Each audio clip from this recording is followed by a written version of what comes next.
जय जोहार साथियों, स्वागत है आपका बहुजन एकता टीवी पर।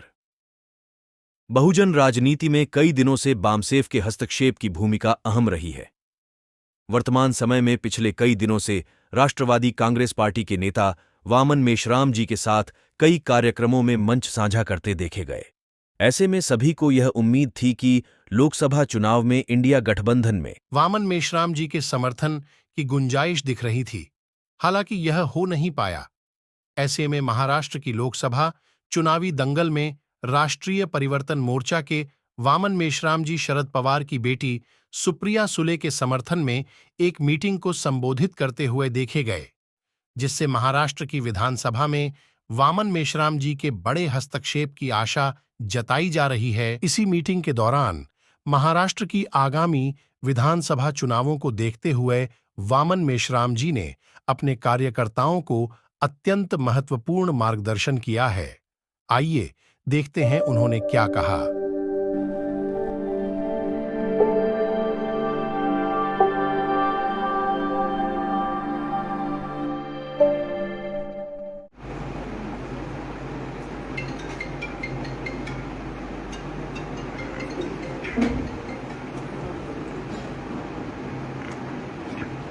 हेलो साथियों, आजची बैठक आहे. ही बैठक कार्यकर्त्यांची खास करून बैठक आयोजित करण्यात आलेली आहे. ही बैठक मूलतः बारामती मतदारसंघामध्ये सुप्रिया सुळे यांना पाठिंबा देण्यासाठी संघटितपणे सुप्रिया सुळे यांना आपण पाठिंबा द्यायचा. या पाठिंबाला आपली गरज आहे, कारण आपण या देशामध्ये आजच्या तारखेला 32 राज्यांमध्ये 625 जिल्ह्यांमध्ये आणि 4,500 तालुक्यांमध्ये आपलं संघटन पसरलेलं आहे. तेव्हा या आंदोलनाच्या माध्यमातून आपला प्रयत्न आपली चळवळ वाढवण्याच्या दृष्टिकोनातून आहे.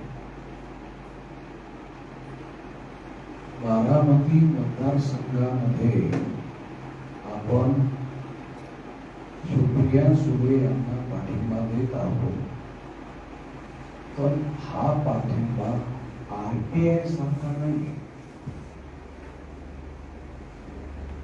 आपला पाठिंबा आपल्या संघटनेच्या बळावर द्यायचा, संघटनेच्या शक्तीवर द्यायचा आहे. त्यासाठी सर्व प्रकारची साधनं आपली स्वतःचीच वापरायची. या निमित्तानं जेव्हा निवडणुका होतात तेव्हा सर्वात जास्त वेगानं कार्यकर्ते कामं करतात. तेव्हा हे काम करत असताना आपण जरी दुसऱ्या पक्षाला पाठिंबा देत असलो आणि त्या कालावधीमध्ये प्रत्येक गावामध्ये, प्रत्येक बूथ लेवलवर आणि प्रत्येक बूथ मध्ये सामाजिक समूहांमध्ये काम केलं पाहिजे. ते करत असण्याची रणनीती काय आहे?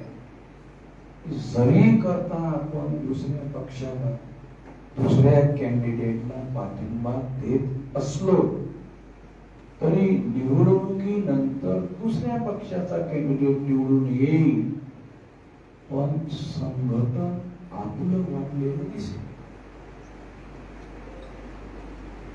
म्हणजे आम्ही काही गधे लोक नाही.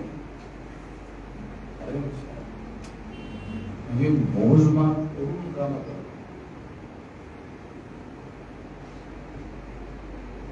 ह्या निमित्तानं आपण निवडणूक म्हटलं तर काय असतं, कमी कालावधी असतो.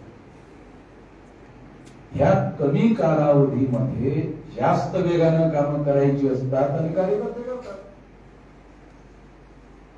मग जास्तीत जास्त गावामध्ये जास्तीत जास्त बूथ लेवलवर आपल्याला पोहोचण्याची संधी मिळते, जाण्याची संधी मिळते. मग ही जाण्याची संधी आपण घेतली पाहिजे आणि त्या निमित्तानं संघटन बांधण्याचं काम केलं पाहिजे. केवळ पाठिंबा द्यायचं काम नाही केलं पाहिजे. हे त्यासाठी सांगून राहिलं.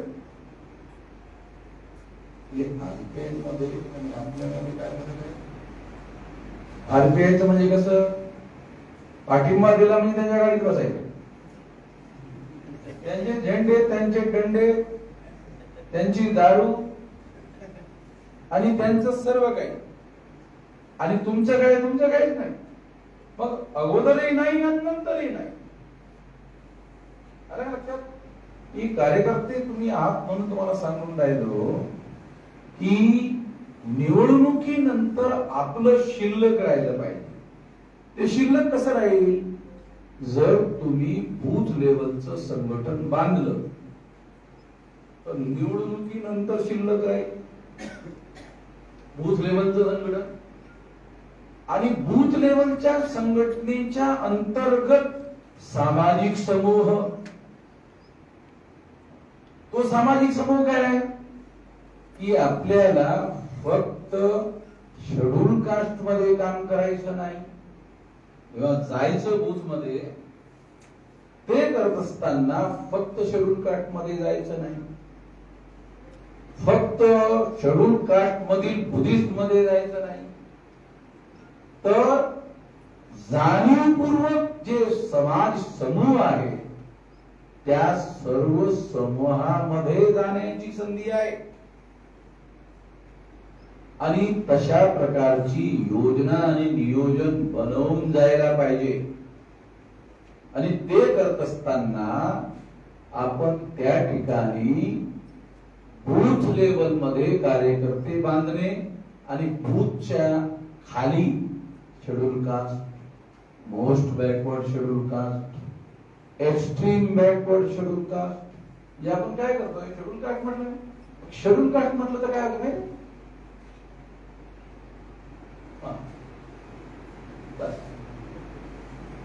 नाही, नाही शेड्यूल कास्ट मध्ये मार नाहीये किंवा बुद्धिस्ट नाही आहे.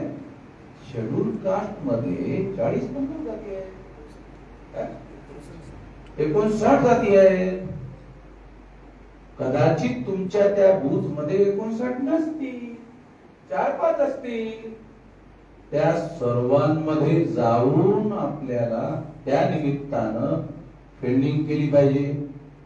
आणि त्यामधील या सामाजिक समूहाचा कमीत कमी एक कार्यकर्ता, कमीत कमी, त्याच्यापेक्षा खाली असू शकत नाही ना, पण कमीत कमी एक कार्यकर्ता आपण तयार केला पाहिजे.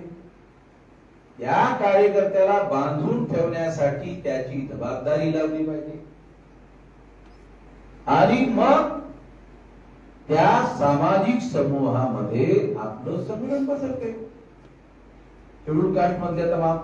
मग दुसरं, बूथ मध्ये काही ठिकाणी शेड्यूल कास्ट आणि शेड्यूल ट्राईब संयुक्त असू शकतात. मग त्या ठिकाणी शेड्यूल ट्राईबची माणसं शोधली पाहिजे.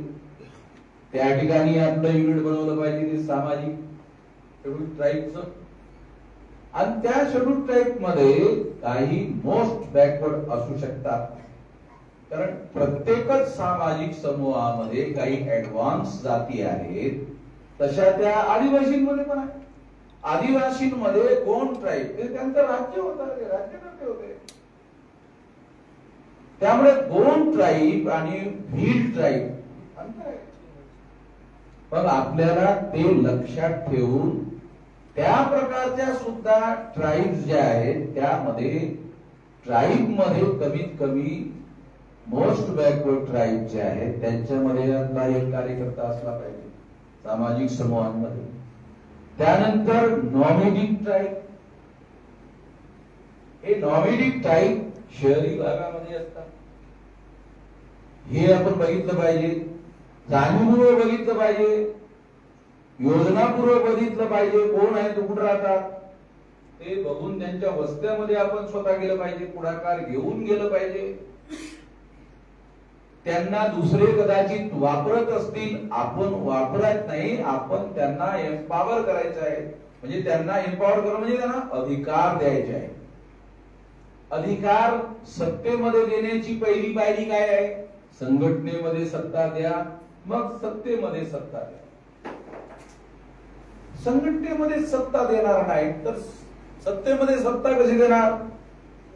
तेव्हा हे या पद्धतीचं धोरण आपण अवलंबलं पाहिजे. त्यानंतर एमबीसी ओबीसी मधील ज्या, जसं उदाहरणार्थ कुंभार आहे आणि दुसरा आहे कुणबी. आता कुणब्यांमध्ये आणि कुंभारांमध्ये किती फरक आहे? नाव्यांमध्ये कुणब्यांमध्ये किती फरक आहे? तुम्ही कदाचित गावामध्ये माहित नाही, पण मी गावातलं बघायचे. त्या गावामध्ये नाव्याला कोणी मोजत नाही. आलं लक्षात? महत्वाचा मुद्दा सांगतो, आपण मोजलं पाहिजे. आपली माणसं आहे, दुसरे मोजणार नाहीत, आपण मोजलं पाहिजे.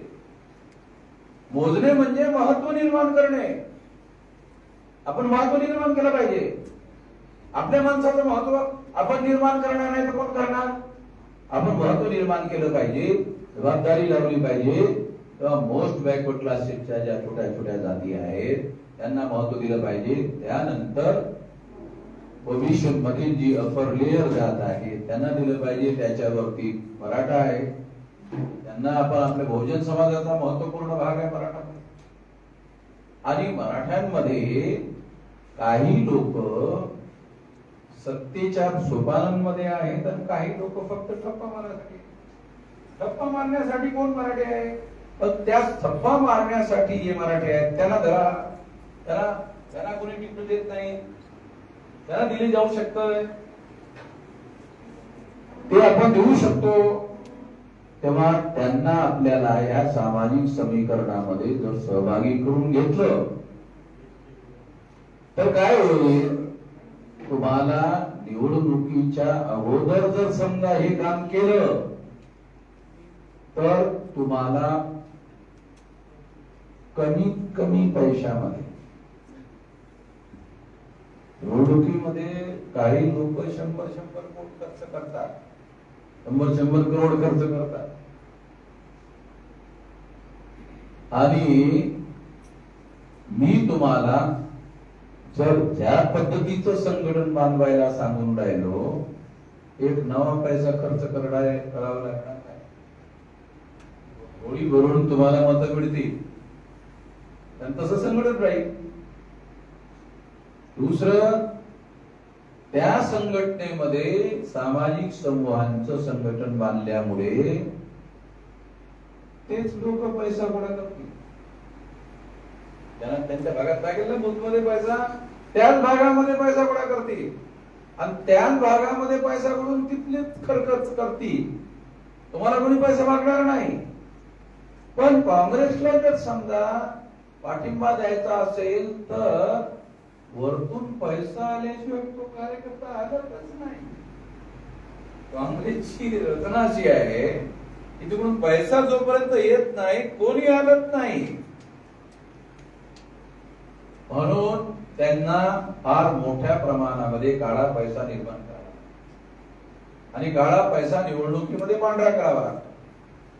काळा पैसा 5 वर्ष तयार करतात, निवडणुकीमध्ये वापरून तो पांढरा करतात. वापरल्यामुळे पांढरा कसा होतो असा प्रश्न तुमच्या मनात निर्माण होत असेल. वापरल्यामुळे तो चलनामध्ये येतो. काळा पैसा म्हणजे काय? ज्या पैशावर टॅक्स भरला जात नाही त्याला अनअकाउंटेड मनी म्हटलं जातं. अनअकाउंटेड मनी. आणि ज्या पैशावर टॅक्स भरला जातो तो अकाउंटेड मनी.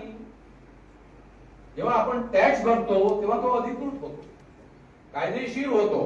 आणि ज्या पैशावर टॅक्स भरला जात नाही तो काळा पैसा होतो. तो काळा पैसा निवडणुकीमध्ये वापरला जातो आणि वापरल्यानंतर तो चलनात येतो. चलनात आल्यानंतर तो पांढरा होतो. म्हणजे काळा पैसा म्हणजे तुम्हाला बऱ्याच लोकांना प्रश्न पडतो, नोटा काळा असतात का? नोटा काळा नसतात. त्याचा रंग काळा नसतो, तो काळा कसा असतो ते तुम्हाला कळावं म्हणून समजून सांगतो. काळा पैसा म्हणजे काय? तेव्हा आपल्याला निवडणुकीमध्ये ह्या गोष्टीचा उपयोग केला पाहिजे. आणि आपण सुद्धा दुसऱ्या पक्षासारखं काय करतो, निवडणूक आली तरच आपण हालचाल करतो. म्हणून तुम्हाला सांगून राहिलो, बूथ लेवल आणि बूथ लेवलच्या खाली सामाजिक समूहाचं संघटन 5 वर्ष बांधलं पाहिजे. एक नवा पैसा खर्च करावा लागत नाही. जो खर्च करावा लागतो तो पैसा त्या बूथ लेवलचे कार्यकर्ते उभे करतात, त्यांच्या लेवलवर उभे करतात. आणि तिथून आणि ते जेव्हा 1000 खर्च करतात तेव्हा आपल्या 100 रुपये आपलं काम होऊन जाते. आपलं काम 100 रुपये होऊन जाते. ज्यांना त्या ठिकाणी 1000-2000 लागतात त्या ठिकाणी. म्हणून आपल्याला आपल्या पद्धतीनं काम करता आला पाहिजे. काँग्रेस किंवा दुसऱ्या बीजेपीच्या काळ्या पैशाच्या पद्धतीने आपण काळा पैसा उभा करू शकत नाही. काळा पैसा उभा करू शकत नाही म्हणजे मग आपण निवडणूकच लढू शकत नाही. म्हणजे आपण काय, आपण म्हणजे काय, आपण म्हणजे निवडणुका आल्या तर रांगा लावायच्या आणि मत द्यायचं, एवढंच काम आपल्या वाट्याला येणार. पण निवडणुका ह्या फक्त मतदान करण्यासाठी नाही आहेत. मतदानाचा अधिकार, यामध्ये 2 अधिकार सहभागी आहेत. 2 कुठले?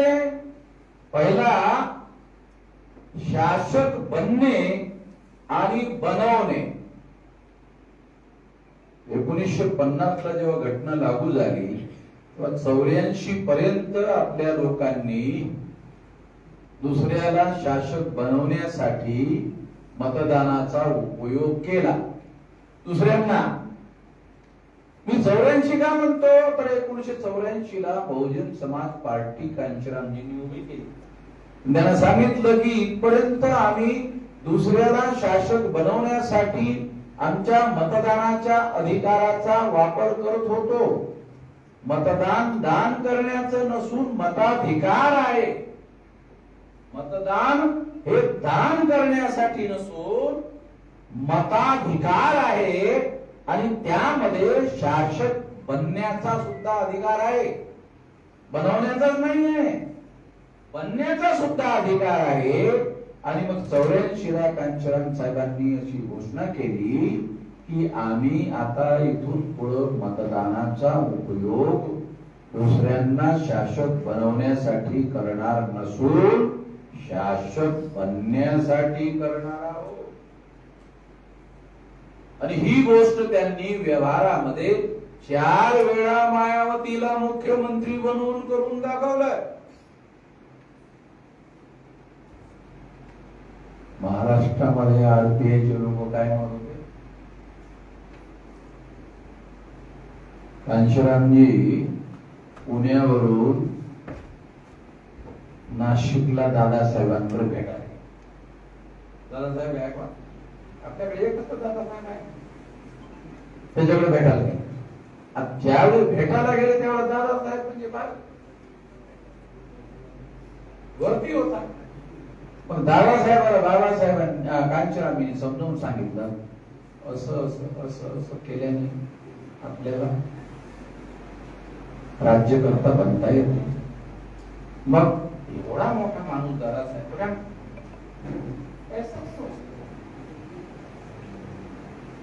हम लोग शासक नहीं, ऐसा नहीं बन सकते. मग कांचीरामजीच्या लक्षात आलं रे आरपीआयच्या लोकांचं डोकं एका मर्यादेच्या पलीकडे बंद झालेला आहे, लॉक झालेला आहे, त्याच्या पलीकडे चालूच शकत नाही.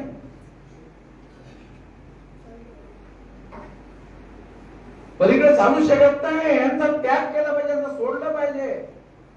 आणि जे काही आपण यांना करायला सांगतो ते आपण केलं पाहिजे. मग सुरुवात केली, सुरुवात करून दाखवलं, काहीच नसताना हिरो. आणि ते सांगितलं की महाराष्ट्रात वचन नाही, युपी मध्ये तिथं जाऊन त्यांनी ते करून दाखवलं.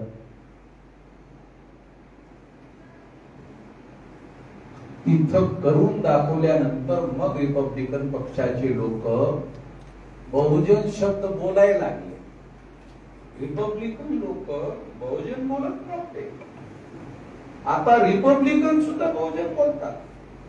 आता त्यांना तो बहुजन समजला आहे की नाही आहे मला डाऊट आहे. बहुजन म्हणजे काय, म्हणजे त्यांचं काम करण्याची पद्धत जुनीच आहे. म्हणजे त्यांना बहुजन समजलेलं आहे असं मला वाटत नाही. बहुजन म्हणजे काय, शेड्यूल कास्ट मधल्या सर्व जाती, शेड्यूल ट्राईब, आदिवासींच्या जाती, नॉर्वेजिक ट्राईब, एमबीसी, ओबीसी, मायनॉरिटी, ह्या लोकांमध्ये रिपब्लिकन पक्ष कधीच काम करत नाही.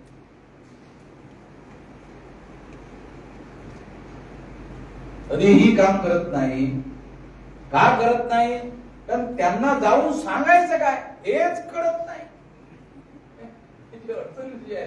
हे एका जातीपुरता विचार केल्यामुळे त्यांना जाऊन सांगायचं काय.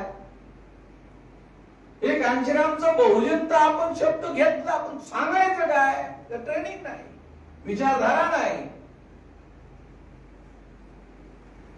तेव्हा ही महत्वपूर्ण बाब मी तुम्हाला समजावून सांगून राहिलो की आपल्याला काम करत असताना प्रत्येक कार्यकर्त्यांनी schedule caste, most backward schedule caste, extreme backward schedule caste, schedule tribe, most backward schedule tribe, MBC, OBC, minority, Muslim, Sikh, ईसाई, बुद्धिस्ट, जैन, लिंगायत, 4 प्रकारचे, 6 प्रकारचे मायनॉरिटी. ह्या 6 प्रकारच्या मायनॉरिटींना आपण आपल्या सोबत घेऊ शकतो. घेऊ शकतो नाही, आहे. आम्ही त्याच्यामध्ये काम केलेलं आहे आणि आमच्या बरोबर आहे.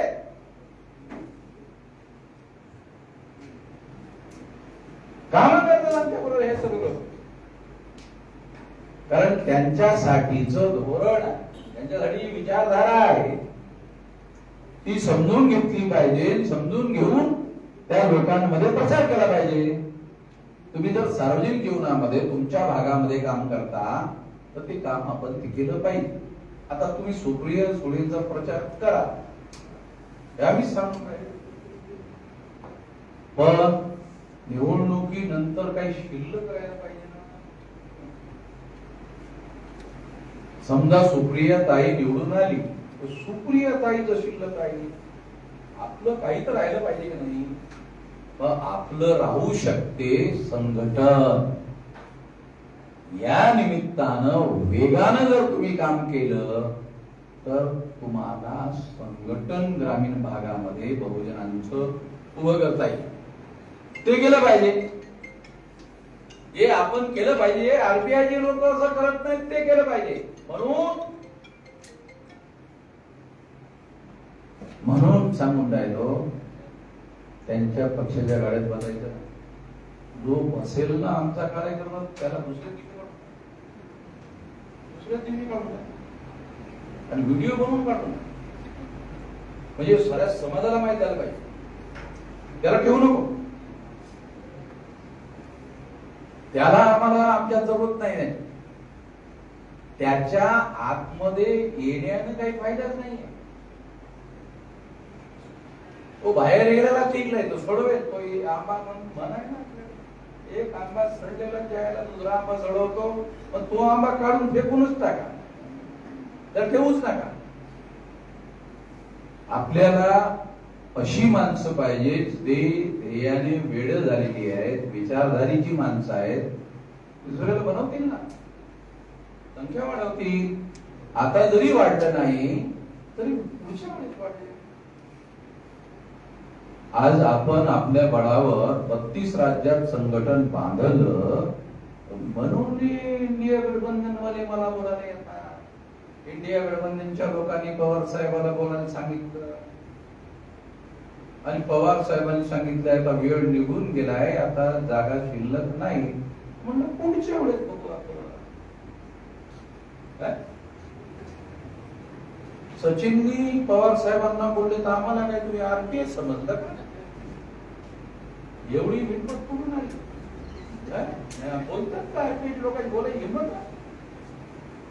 तोंडावर बोलले सचिव पवार साहेबांना, अरे आम्हाला काय तुम्ही आरपीएस म्हणले? आरपीएस लोक बोलू सुद्धा शकत नाही, त्यांची एवढी औपत नाहीये. तेव्हा ह्या परिस्थितीतून आपल्याला बाहेर पडता येईल. त्यासाठीची ही रणनीती आहे आणि ही लांब पल्ल्याची रणनीती आहे. त्या दृष्टिकोनातून आपण काम करून राहिलो. म्हणून त्या दृष्टिकोनातून आपण हे काम करत आहोत.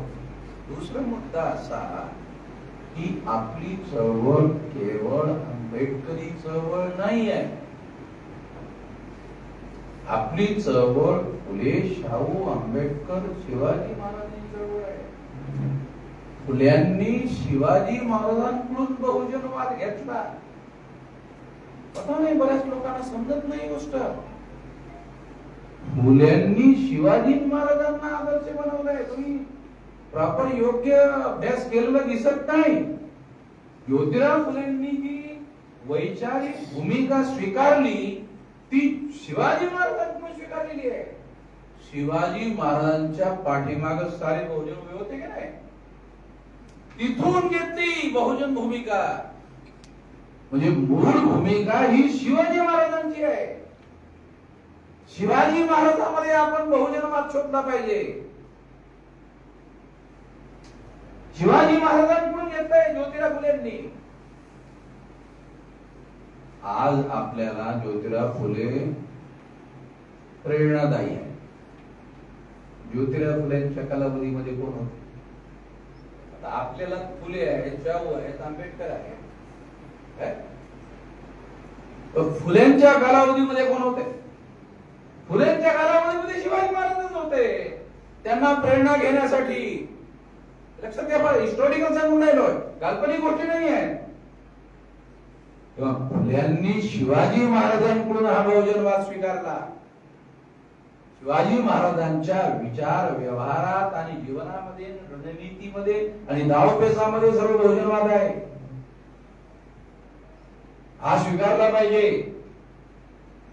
आणि तो जेव्हा बाबासाहेब आंबेडकरांनी घटना लागू केली 26 जानेवारी 1950 ला, त्यानंतर त्यांनी हा बहुजनवाद स्वीकारलेला आहे. तो त्यांच्या भाषणामध्ये, रेकॉर्ड मध्ये आहे. आपण ती भाषणं जुनी बाबासाहेबांची त्या काळातली ती भाषणं, ज्यावेळेस राऊंड टेबल कॉन्फरन्स मध्ये बाबासाहेब आंबेडकर अस्पृश्यांची भूमिका मांडत होते, तिथपर्यंतच आपली अवकात गेली. बाबासाहेब आंबेडकरांनी घटना लागू केल्यानंतर बाबासाहेबांचे जे स्पीचेस आहेत त्याच्यात त्यांनी सरळ सरळ म्हणलेलं आहे, आपल्या रणनीतीमध्ये आपल्याला आवश्यकतेनुसार बदल करावा लागेल. शब्दशः भाषण आहे. याकडे आपल्या लोकांनी, आपल्या नेत्यांनी सोयीनं लक्ष दिलं नाही, सोयीनं दुर्लक्ष केलं. ते आपल्या उपयोगाचं नाही. तीच नेमकी गोष्ट कांचनरावजींनी उचलली आणि उचलून त्यांनी मास्टर मानसिंग होते आग्र्याचे. मास्टर मानसिंगला बाबा कांचनरावजींनी विचारलं की ते या कालावधीमध्ये इथपर्यंत ठीक आहे, नंतर काय? बाबासाहेब, तुम्ही तर बाबासाहेबांच्या कालावधीमध्ये होता. पण ती माहिती गोळा करून कांचनरावजींनी भूमिका घेतली.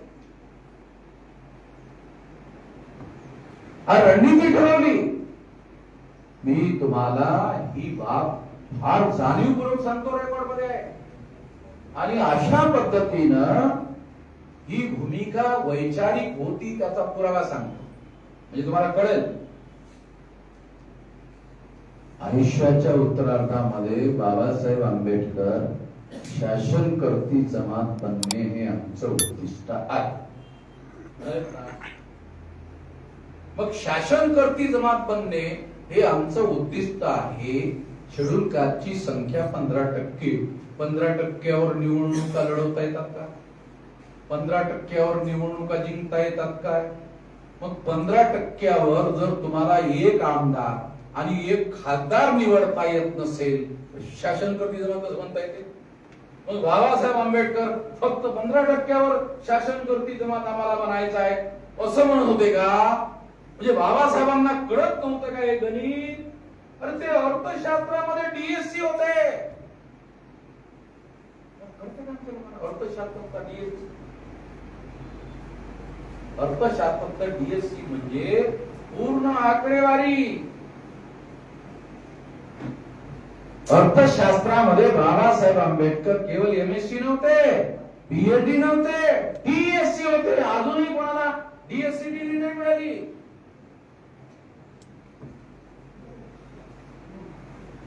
सर्व आकडेवारीच्या आधारावर बाबासाहेब आंबेडकर ही योजना बनवून काम करत होते. त्यांना ही आकडेवारी कळत होती. म्हणून भारतीय घटनेमध्ये शेड्यूल कास्टला एम्पावर केलं कायदेशीर, शेड्यूल ट्राईबला एम्पावर केलं कायदेशीर, ओबीसींना एम्पावर केलं कायदेशीर, मायनॉरिटीला एम्पावर केलं कायदेशीर. आमचे लोक बाबासाहेब आंबेडकरांनी घटना लिहिली, घटना लिहिली, घटना लिहिली. आणि काय लिहिलं? हे घटना लिहिली. आजकाल तर आमचे लोक जय भीम, जय भारत, जय सरकार. अरे पण त्याच्यात काय लिहिलंय विचारा बरं. काय लिहिलंय? कोणाला सांगता येईल? कोणत्या आर्टिकल मध्ये काय लिहिलंय? आर्टिकल म्हणजे कळते काय? आर्टिकल राहुल वकील आहे, त्याला कळत असेल. आर्टिकल म्हणजे सुद्धा कळत नाही. कायदा आणि घटनेमध्ये फरक आहे हे सुद्धा कळत आहे. काय वकिलाला सांगून समोर बोलताय, मी वकील नाही, पण कायद्यामध्ये घटनेमध्ये काय फरक आहे हे सुद्धा अजूनही कळत नाही. कायद्याला घटना म्हणतात. अरे कायदा म्हणजे घटना नाही रे बाबा. कांबडेला मी कित्येक वेळ सांगितलं, ते कांबडे कायदा म्हणजे घटना नाही रे. घटना वेगळी आहे, कायदा वेगळा आहे. कायदा म्हणजे लॉ, घटना म्हणजे कॉन्स्टिट्यूशन. शिकलेल्या लोकांची स्थिती आहे.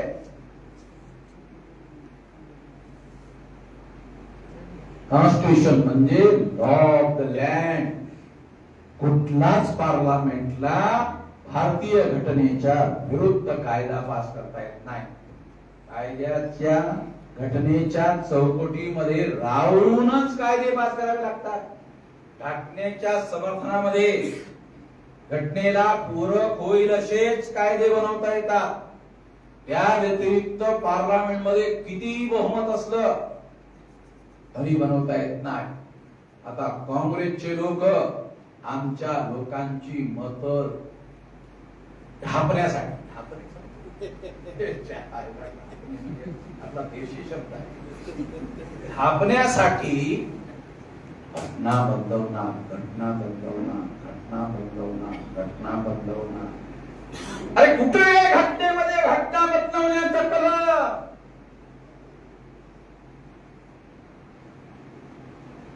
400 जरी जागा मिळाल्या तरी घटना बदलवण्याचं कलम कुठे आहे? कळते? घटनेमध्ये घटना बदलवण्याचं कलम कुठे आहे? कोणी सांगू शकतं?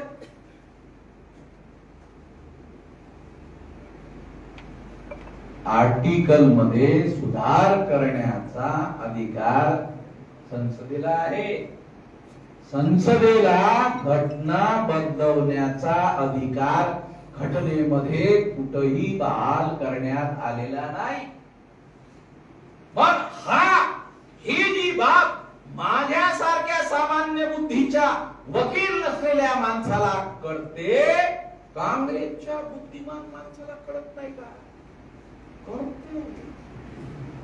पण या लोकांना गधं कसं बनवायचं हा प्रश्न.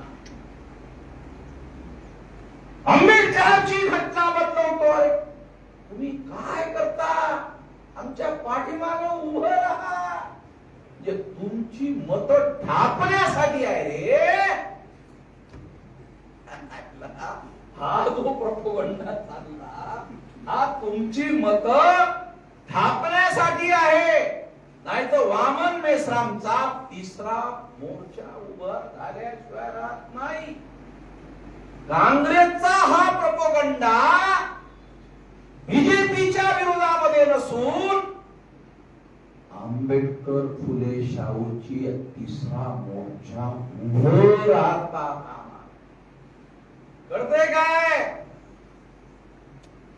फुले शाहू आंबेडकराचा तिसरा मोर्चा उभं राहता कामा नये. लक्षात ठेव. फार मूलभूत मुद्दे समोर धावण्याचा मुद्दा आहे. त्यांना लढायचं बीजेपी बरोबर आणि मोर्चा आमच्या विरोधात उभा केला. मुद्दा साराचा सारा आमच्या विरोधामध्ये उभा केला. लक्षात येऊन काय म्हणतो ते? लढाई बीजेपीच्या विरोधात लढत आहे असं सांगतात आणि मुद्दे मात्र सर्वचे सर्व आमच्या विरोधामध्ये. घटना बदलवणार, घटना बदलवणार, त्यासाठी 400 जागा मागून राहिले. अरे 400 मागून नाही आले, 400 पेक्षा जास्त जरी जागा मिळवल्या तरी पण घटना बदलवता येते, सुधार करता येते. अमेंडमेंट त्याला घटनेमध्ये काय? अमेंडमेंट. बरोबर. घटनेमध्ये अमेंडमेंट म्हणजे सुधार करता येतात. हे व्यवस्था केली बाबासाहेब आंबेडकरांनी. घटना बदलवण्याची कुठलीच व्यवस्था घटनेमध्ये नाही. पण हे लोक जो प्रोपगंडा करत आहेत ती आमची मतं ढापण्यासाठी आणि तिसरा मोर्चा फुले शाहू आंबेडकरांचा या देशात उभा झाला नाही पाहिजे. कारण फुले शाहू आंबेडकरांची जी मतं आहेत ही मतं जर काँग्रेस या गठबंधन मधून मायनस झाली यशस्वी होऊ शकत नाही. लक्षात घ्या. म्हणजे यांचं यश हे आमच्या मतांवर अवलंबून आहे आणि आमचा मोर्चा जर तिसरा उभा झाला आजच्या घडीला तर हा तिसरा मोर्चा दुसऱ्या निवडणुकीमध्ये दुसरा मोर्चा बनतो. दुसऱ्या निवडणुकीमध्ये दुसरा बनतो आणि दुसरा बनला की त्याच्या नंतरच्या नंतर पहिल्या नंबरचा.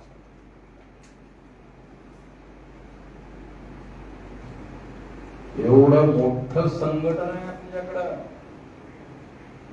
एवढं देशव्यापी संघटन बनवलंय.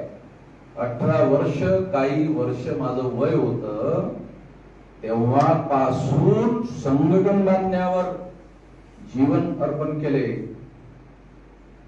दीनाभानांनी या कामासाठी आयुष्य त्यानंतर दीनाभानानंतर कांचराम साहेबांनी खापर्डे साहेबांनी आपलं जीवन अर्पण केलं. 4थ्या पिढीमध्ये मी माझं 67 वयाचं वर चाललेलं आहे. 60 वर्षामध्ये माणूस रिटायर्ड होतो. 60 वर्ष झाले की घरचे लोक म्हणतात टायर झाला आहे माणूस. सरकार तर म्हणतेच रिटायर्ड, घरचे लोक टायर्ड झाला म्हणजे काय गेला कामातून गेला माणूस. पण मी 67व्या वर्षी मैदानी जन्म द्यावा, मैदानी जन्म दे आणि असं उभंच आहे, असं वाकलेलं नाहीये, असं उभंच आहे. 1.5 तास जरी बोललो तर असं उभंच राहतो, वाकलेलं नाहीये. आणि 20 वर्ष पर्यंत आणखी यावं मैदानात. लोक 97व्या वर्षीपर्यंत त्यांचं चालते. मग मी 67 आणि मी 87 होते रे. शिल्लकच राहते. तेव्हा आम्ही मैदानामध्ये आहोत. ही लढाई आम्ही सोडणार नाही आहोत. आणि एवढी प्रचंड संघटन शक्ती आपण उभी केलेली आहे. आणि या संघटनात्मक बळावर पैशाची कुठेही कमतरता नाही.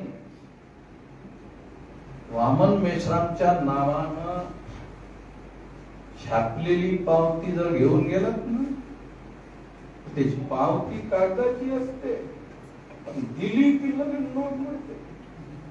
100ची, 1000ची, 2000ची म्हणजे मिळते माझ्या नावाने.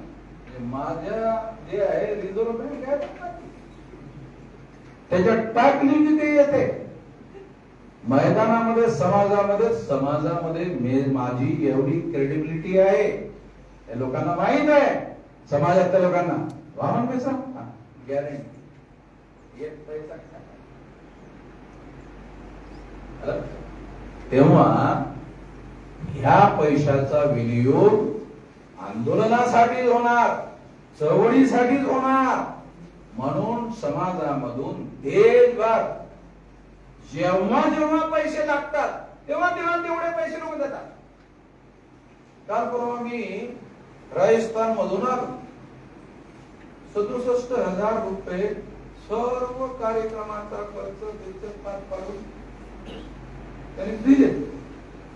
म्हणजे दर दिवशी माझा कार्यक्रम ज्या ठिकाणी होतो, लोक लाखोच्या संख्येने आपल्या आंदोलनाला निधी देतात. तेव्हा आम्हाला कुठं कोणाकडून पैसे घ्यायची आवश्यकता नाही. समाजाची बँक रेडी आहे. त्या पैशाचा विनियोग आपल्याला चळवळ चालवण्यासाठी आपण करतो. चळवळ चालवण्यासाठी 5 साधनं लागतात: बुद्धी, पैसा, हुनर, समय आणि श्रम. ही 5 साधनं. ही 5 साधनं जर तुम्ही तुमच्या समाजामध्ये इन्व्हेस्ट केली, रेग्युलरली याचा उपयोग केला, तर तुम्हाला तुमची चळवळ वाढवण्यासाठी कुठलीही अडचण राहणार नाही. एससी, एसटी, ओबीसी चे लोक जर तुम्ही एकत्र केले, मायनॉरिटीचे लोक अत्यंत हुशार लोक आहेत. एससी, एसटी, ओबीसी चे लोक एकत्र झाले का ते तुमच्या पाठीमागे येतात. बरोबर. पण तुम्ही समजा एकत्र नाही, मग ते नाही. म्हणून एससी, एसटी, ओबीसी चे लोक जर एकत्र झाले, कारण त्यांचा काय समज आहे, हे एससी, एसटी, ओबीसीच्या लोकांचा दंगलीमध्ये मुसलमानांच्या विरोधामध्ये वापर केला जातो. ब्राह्मण 3.5% आहेत, महाराष्ट्रात 1.5% आहेत. महाराष्ट्रात 1.5% आहे, ते ब्राह्मणाचा राज्यकर्ता माणूस कसा बनू शकतो? काय कारण आहे? त्याचं कारण आहे हिंदू मुसलमानांच्या दंगली. एससी हा एससी असतो तो हिंदू नसतो. एसटी हा एसटी असतो तो हिंदू नसतो. ओबीसी हा ओबीसी असतो तो हिंदू नसतो. पण जेव्हा दंगल होतो तेव्हा एससी, एसटी, ओबीसी हिंदू होतो.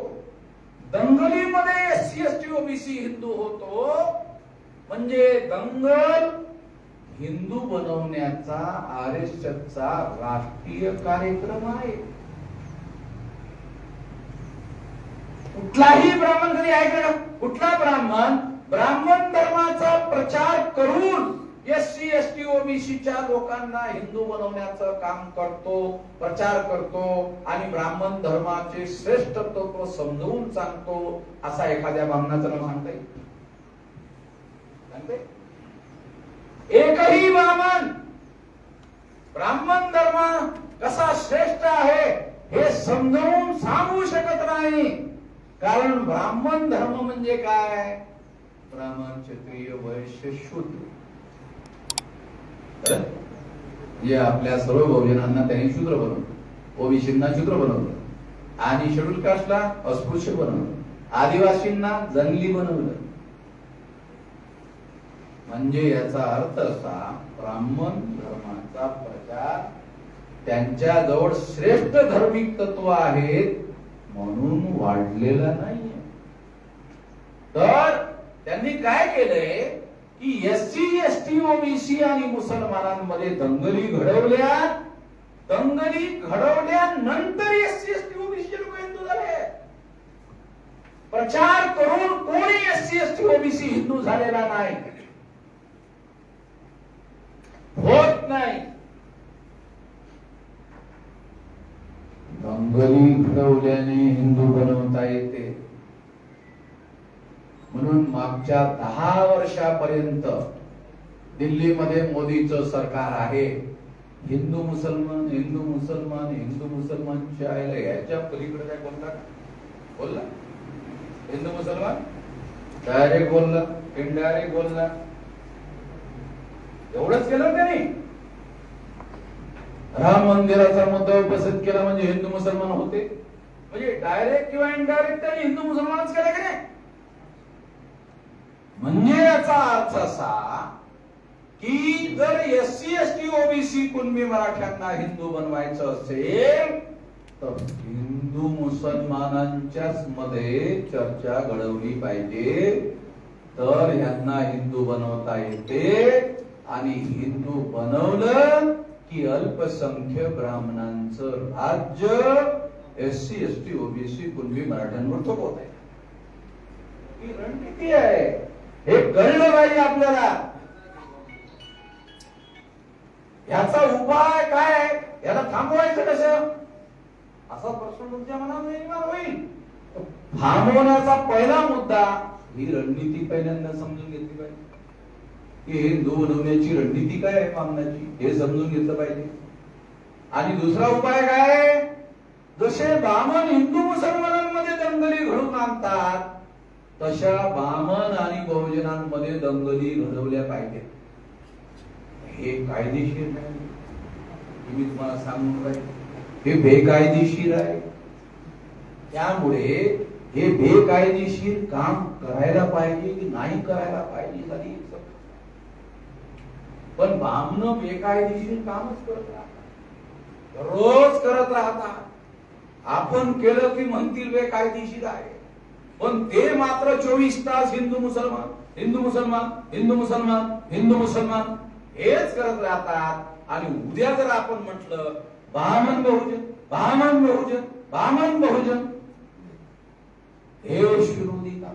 बामण म्हणजे देश काय? बामण म्हणजे देश काय?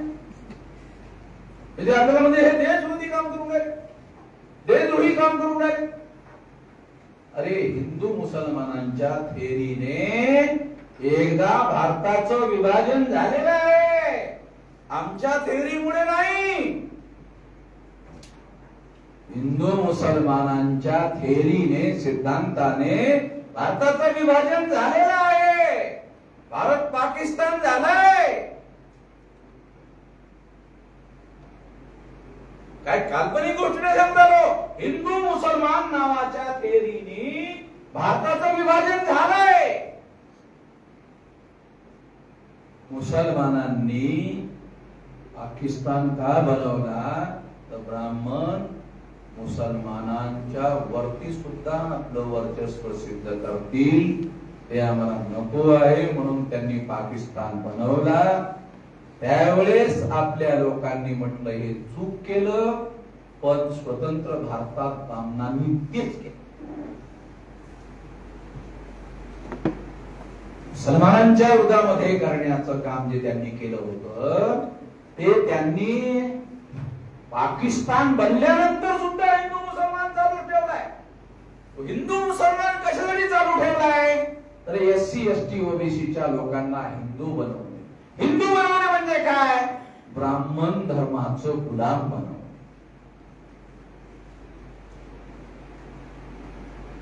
म्हणजे शूद्र बनवणे, अस्पृश्य बनवणे, आदिवासी बनवणे, म्हणजे आपल्या लोकांना अधिकार वंचित करणे.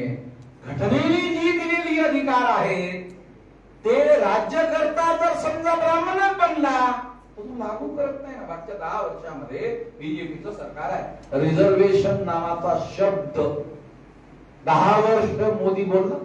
10 वर्ष बोलला. 10 वर्षापासून प्रधानमंत्री ओबीसीचा आहे ना. 10 वर्ष रिझर्वेशन शब्द सुद्धा बोलला नाही.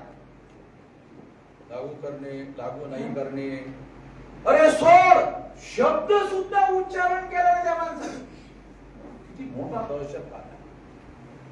त्या प्रधानमंत्र्याला ब्राह्मणांनी जो दहशतवाद निर्माण केला, त्या दहशतवादाच्या प्रभावामध्ये तो ब्राह्मण ओबीसी प्रधानमंत्री येऊ, अरे रिझर्वेशनचा शब्द बोलू शकला नाही.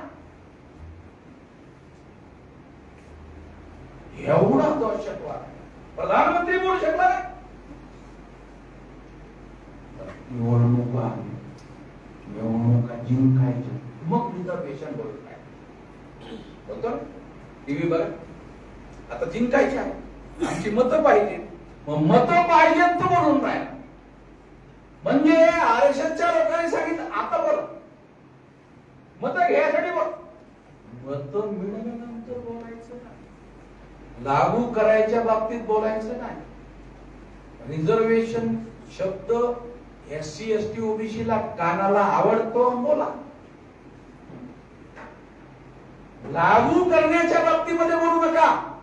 10 वर्षापासून मोदी प्रधानमंत्री आहेत, रिझर्वेशनवर एक शब्द बोलला नाही, एक ऑर्डर काढला नाही, लागू करण्याचा प्रयत्न केला नाही.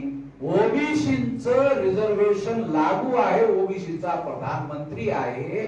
अरे त्यांनी 52%ला 52% देऊन टाकायला पाहिजे 10 वर्षात. ते पण नको, 52ला 52 देऊन टाकू शकला असताना 10 वर्षामध्ये गेले नाही. प्रधानमंत्री काय चाटायचं ते काय चाटायचं त्या प्रधानमंत्र्याला. जसं आम्ही लोणचं चाटतो तसं प्रधानमंत्र्याला काय चाटायचं कशासाठी आहे? म्हणून आमचा समाज त्याला प्रधानमंत्री लोकांकडे बनवतो. आमचे अधिकार जे संविधानामध्ये आहेत ते लागू झाले पाहिजेत ना. ते लागू करण्यासाठी तुम्हाला अथॉरिटी दिली जाते. लागू करायचा एक शब्द उच्चारण केला नाही, दाखवण्यासाठी या माणसाला प्रधानमंत्री ते बनवतात. पण वास्तविक सत्ता ही मोदी जवळ नसून ही आरक्षणच्या काही 10-5 लोकांच्या हातात आहे. तुम्ही म्हणता काय पुरावा आहे? अरे मोदी ओबीसीचा माणूस, देशाचा प्रधानमंत्री आहे, पण ओबीसीची मोजणी करण्याच्या बाबतीत एक ऑर्डर काढला नाही. जर मोदी ओबीसी आहे, ओबीसीची मोजणी करण्याचा आदेश काढत नाही, याचा अर्थ मोदी जवळ पावर नाही आहे, पावर दुसऱ्याजवळच आहे. मग मोदीला प्रधानमंत्री कशाला बनवलं? दाखवायसाठी. दाखवायसाठी कोणाला? ओबीसीला. तुमचा प्रधानमंत्री पाहिजे हे बघा, दररोज बघा. नाही तर मनुस्मृतीमध्ये काय लिहून ठेवलं नाही? मोदी तेरी जाती झाली. तेल्याचं तोंड जर समजा तुम्ही बघितलं, संध्याकाळी आंघोळ केल्याशिवाय तुम्ही पवित्र होऊ शकत नाही. असं ब्राह्मण दररोज बघतात, त्या आंघोळ करतात की नाही त्याचा पुरावा आणखी उपलब्ध झालेला नाही, पण दररोज बघतात. आणि त्याच्याकडून ज्याचं तोंड बघितलं जात नाही, पाहिलं नाही पाहिजे असं मनुस्मृती म्हणते, त्याला या लोकांनी प्रधानमंत्री बनवलं. पण त्याला कुठल्याही प्रकारची पावर नाही. याचा पुरावा ओबीसी प्रधानमंत्री, पण ओबीसीची जाती आधारित गिनती करण्याचा निर्णय घेऊ शकला नाही. मोदी कुत्र्या मांजरांची संख्या त्यांना माहीत आहे, परंतु ओबीसीची संख्या सांगता येत नाही. ओबीसीची संख्या 52% आहे असं आपण म्हणत होतो. बिहारमध्ये नितीश कुमार काही दिवसासाठी मुख्यमंत्री झाले, तिथं त्यांनी मोजणी केली, तिथं 64%. म्हणजे याचा अर्थ असा की ही वास्तविकरित्या मोजणी केली पाहिजे. आता काल परवापर्यंत राहुल गांधी काय म्हणत होते? राहुल गांधी ओबीसीची आम्ही मोजणी करू, बरोबर आहे, ओबीसीची आम्ही मोजणी करू. आमचं राहुल गांधींचं स्टेटमेंट वेगळंच. आज काय म्हणतो, आम्ही जाती सर्वेक्षण करू. लोकांना चायलाही समजत नाही सर्वेक्षण म्हणजे काय आणि मोजणी म्हणजे काय. कळते किती ओबीसीच्या लोकांना सर्वेक्षण आणि मोजणीतला फरक कळते. आपले ओबीसीचे लोक काय म्हणते, सर्वेक्षण म्हणजे मोजणी म्हणजे सर्वेक्षण. हेच तर गदा बनवण्याचा कार्यक्रम आहे ना. अरे मोजणी करणे म्हणजे मोजणे, सर्वेक्षण करणे म्हणजे मोजणे नव्हे. मोजणी करणे म्हणजे डोक्यांची मोजणी करून सर्व डाटा गोळा करणे, तो डाटा घोषित करणे, त्यांच्या जवळ काय प्रॉपर्टी आहे, असेट आहे, मुव्हेबल किती आहे, इमूव्हेबल किती आहे, आर्थिक दारिद्र्य किती आहे, दरिद्रता किती आहे, सर्व प्रकारचे आकडे गोळा करणे म्हणजे जातीय न्याय गिनती करणे आणि सर्वेक्षण करणे म्हणजे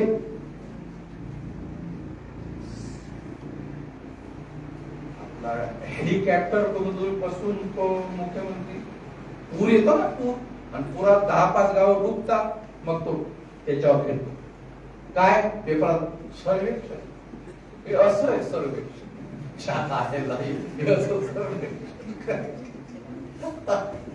आपल्या लोकांना सर्वेक्षण आणि मोजणी याच्यातला सुद्धा फरक कळत नाही, या भाषेचा सुद्धा हे लोक वापर करतात आमच्या विरोधामध्ये. आणि आमच्या लोकांची जाणीव जागृती या लेवलवर असल्यामुळे त्याचा ते केवळ वापर करत राहतात. आणि एवढ्या भरोशावर आपण काय करतोय, आपण त्यांना आपले मानून चालत राहतो. तेव्हा आपल्याला या बाबतीमध्ये निश्चितपणे ह्यावर काम केलं पाहिजे. या निवडणुकीमध्ये आपण आपली राज्यनिहाय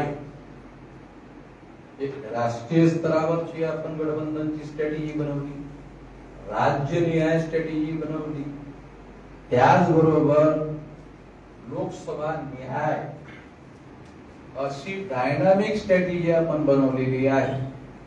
35 राज्यांमध्ये आपण हे काम करत आहोत. 200 जागा आपण जवळपास आपल्या बळावर लढत आहोत. आणि आपल्या समाजामध्ये कुठलंच संघटन एवढ्या जागा लढवत आहे असं कुठेही नाही आहे. त्यामुळे हे प्रयत्न येत्या कालावधीमध्ये मोठ्या प्रमाणामध्ये यशस्वी होते. लोकसभेच्या निवडणुका संपण्याच्या अगोदरच 8 किंवा 9 तारखेला 2 दिवसाची या महिन्यामध्ये आपण पुण्यात बैठक घेतली आहे विधानसभेच्या तयारीसाठी. विधानसभेची घोषणानंतर होईल, पण तयारी आपण आता म्हणजे उद्या बरोबर 8-9 तारखेला 2 दिवसाची विधानसभेच्या वर पूर्ण शक्तीने, संपूर्ण संघटन शक्ती, देशव्यापी शक्ती आपण महाराष्ट्रामध्ये लावू विधानसभेमध्ये. आणि 288 मतदारसंघामध्ये आता 288 मतदारसंघामध्ये आपल्याला बूथ लेवलवर आणि बूथ लेवलच्या खाली सामाजिक समूह लेवलवर संघटन बांधण्याचं काम आपण केलं पाहिजे. बूथ लेवल आणि सामाजिक समूह लेवलवर जर आपण काम केलं तर कमीत कमी साधन आणि संसाधनाच्या बळावर आपण आपल्या निवडणुका जिंकू शकतो. त्या बळावरच इंडिया गठबंधनचे लोक आपल्या पाठीमागे लागले. ते विधानसभेमध्ये आणखी जास्त होऊ शकते, कारण त्यांना आपल्यामुळे अडचण होईल, त्यांना आपल्यामुळे अडचण होणार. आणि सामाजिक समूहाची जी स्ट्रॅटेजी आहे ती मोठ्या प्रमाणामध्ये आपल्या बाजूने काम करेल. आपण यशस्वी होऊ शकतो. हे काम आपल्याला ह्या बैठकीमध्ये ठरवून आपण हे काम करणार. एकतर आपण गठबंधन मध्ये काम करू शकतो, पण दुसऱ्याच्या शर्ती मान्य करून काम करणार नाही. नाही थोडीच आहे आम्ही म्हणजे आरपीआय नाही आहे. आणि ते त्यांना ह्याच निवडणुकीत सांगितलं, तुम्ही आम्हाला आरपीआय बनवू इच्छिता. आरपीआय आम्ही बनायला तयार नाही आहोत. आमचं धोरण वेगळं आहे. अरे आम्ही डोक्यात चालणार लोक आहोत. आम्हाला देशाची स्ट्रॅटेजी बनवण्याची अक्कल आहे. महाराष्ट्र छोटं राज्य आहे, फक्त 288 मतदारसंघाचं, विधानसभेचं. देशाची स्ट्रॅटेजी बनवण्याची आमच्याजवळ कुवत आहे, क्षमता आहे. तेव्हा राज्याची का बनवू शकत नाही? निश्चितपणे बनवू शकतो. महाराष्ट्राच्या बाहेर पवार साहेबांना जर निवडणुका लढवायच्या असतील, काही आहे का?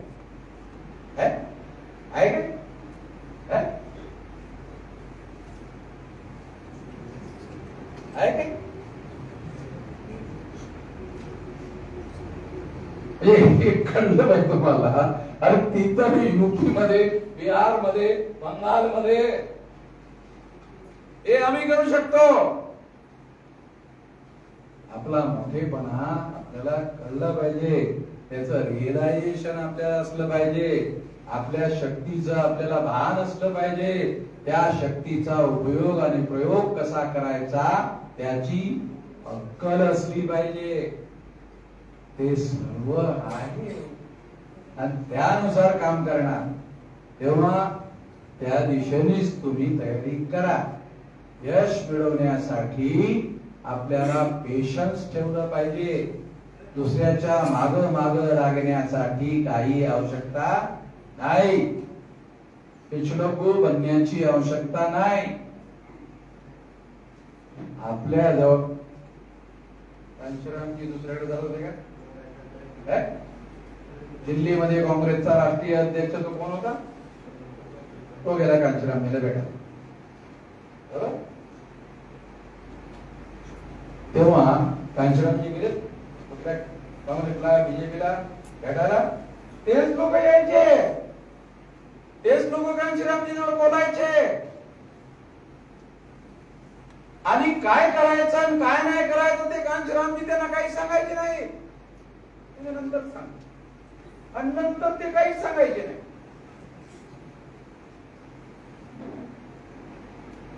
आपली ताकद आपण निर्माण केली पाहिजे. हे ताकद आपण निर्माण करू शकतो. त्यासाठी सांगितलं तुम्हाला. 32 राज्यात सगळं उभं केलंय, आयुष्य लावून 64 वर्षाचं. हे येणाऱ्या पिढीसाठी हे इन्व्हेस्टमेंट केलं आयुष्याचं. ते दुसऱ्याच्या साठी नाही, दुसऱ्याचे कॅन्डिडेट निवडून आणण्यासाठी. तेव्हा ही ताकद आपण आपल्या बळावर, आपल्या लोकांसाठी, आपल्या चळवळीसाठी वापरायची आहे. रिपब्लिकन मानसिकता ही क्लूप लागल्यासारखी आहे. एका लेवलच्या पलीकडं विचार करण्याची त्यांची अवकाश नाही आहे. आपण राज्यकर्ता बनण्यासाठी जी काही बौद्धिक क्षमता लागते ती क्षमता आपण आपल्या संघटनेमध्ये आणि डोक्यामध्ये धारण केलेली आहे. त्यानुसार आपण काम करायचं आहे. या निमित्तानं मी एवढंच सांगू इच्छितो. आपण माझं म्हणणं ऐकून घेतलात त्याबद्दल धन्यवाद.